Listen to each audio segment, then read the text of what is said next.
প্রধান উপদেষ্টা যারা আছে অন্তর্বর্তীকালীন সরকার, তাদের ইমিডিয়েট কাজ যে একটা নির্বাচনের ব্যবস্থা করা, দেশকে নৈরাজ্য মুক্ত করা, মুভ সন্ত্রাস যেটা চলছে সেটা থেকেও দেশকে মুক্ত করা। এই মুভ সন্ত্রাস যদি না হইতো, তাহলে এই মুভ সন্ত্রাসের আড়ালে সামাজিক দুর্বৃত্তরা এখন দেশে এইটাতে ঢুকে গেছে। কাল বিলম্ব না করে একটা গ্রহণযোগ্য অবাধ নির্বাচন এই দেশের জাতির জন্য প্রয়োজন।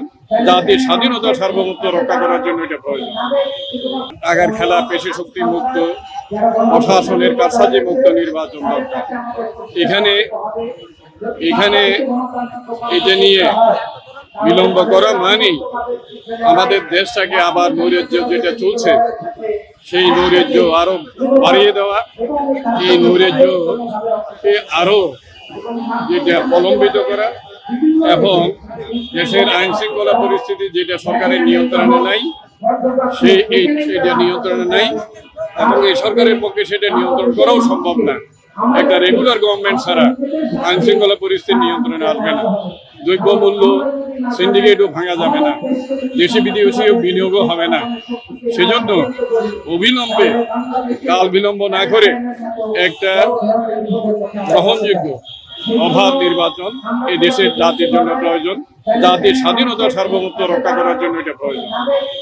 এটা শুধু মানুষের ভোটাধিকার না, বাইরে যে আজকে ভারত বিভিন্ন জনে হুমকি দিচ্ছে, সেটার জন্যই একটা নির্বাচিত সরকার বাংলাদেশে আসার প্রয়োজন। এছাড়া অন্য কোনো বিকল্প নাই। শেখ হাসিনার আমলও উন্নয়ন না গণতন্ত্র এই কথা বলতো, আমরা বলেছি উন্নয়ন গণতন্ত্র সাংঘর্ষিক না, এটা পরস্পরের পরিপূরক। সংস্কার এবং আর গণতন্ত্র, ভোটাধিকার, ভোট এটা সাংঘর্ষিক না, এটা পরস্পরের পরিপূরক, এটি অব্যাহত থাকে।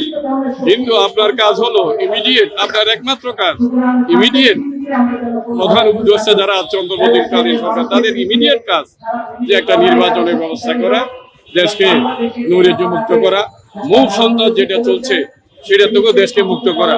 এই মুভ সন্ত্রাস যদি না হইতো, তাহলে এই মুভ সন্ত্রাসের আড়ালে সামাজিক দুর্বৃত্তরা এখন দেশে এইটাতে ঢুকে গেছে, এই মুভ সন্ত্রাসের ব্যানারে ওখানে ঢুকে গেছে।